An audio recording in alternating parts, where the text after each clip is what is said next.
আপনারা সমর্থন দিয়ে যদি ক্ষমতায় নিয়ে আসেন আর আপনার ব্যবসা করার জন্যে, আপনাকে তরকারি বিক্রি করার জন্যে, রিক্সা ভ্যান কেনার জন্য মানুষের কাছে আপনাকে যেতে হবে না।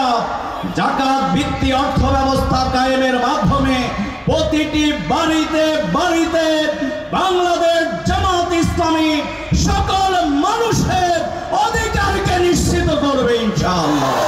সেজন্য আসুন সে আল্লাহর আইন এবং সৎ লোকের শাসনকে প্রতিষ্ঠা করবার জন্য শ্রমিক কল্যাণ ফেডারেশন যেই আন্দোলন করছে, সেই আন্দোলনকে, সেই দাওয়াতকে, সেই ইসলামের সুমহান আদর্শকে প্রতিটি কর্ণে কুহুরে ঘরে ঘরে পৌঁছানোর জন্য কি আপনারা প্রস্তুত আছেন? আমরা শেষ কথা বলে দিতে চাই, শ্রমিকরা যেরকম জীবন দিয়ে আবু সাইদ এবং মুগ্ধরা বুককে টান করে সোজা করে বাংলাদেশকে 5 আগস্ট ভারতের আধিপত্যবাদ থেকে মুক্ত করেছে, আগামী দিনের দেশের স্বাধীনতা, সার্বভৌমত্ব, ইসলাম, গণতন্ত্রকে রক্ষা করার জন্য 18 কোটি মানুষ 2 হাতে বাঁশের লাঠি নিয়ে ভারতের আধিপত্যকে রক্ষা দিবে।